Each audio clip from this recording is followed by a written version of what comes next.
Satreskrim Polres Jembrana mengamankan seorang residivis pelaku pencurian dengan modus congkel jok motor. IKD Hendrawan 29 tahun yang berprofesi sebagai seorang nelayan itu ditangkap atas dugaan pencurian.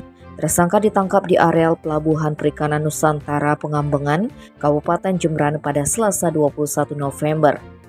Kasat Reskrim Polres Jembrana AKP Agus Riwayanto Diputra mengatakan penangkapan Hendrawan bermula dari laporan polisi yang diterima pihaknya pada 17 November 2023. Dalam laporan tersebut korban mengaku kehilangan barang-barang berharga di dalam jok sepeda motor yang terparkir di Pelabuhan Perikanan Nusantara Pengambengan.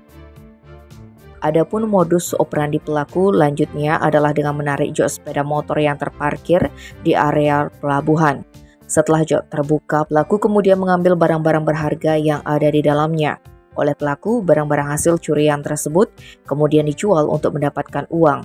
Atas perbuatannya, pelaku dijerat pasal 362 KUHP tentang tindak pidana pencurian dengan ancaman hukuman penjara paling lama 5 tahun. Pihaknya menghimbau kepada masyarakat agar selalu berhati-hati dan tidak meninggalkan barang-barang berharga di tempat yang mudah dijangkau oleh orang lain. Dirinya juga meminta kepada masyarakat agar segera melapor ke polisi jika menjadi korban pencurian.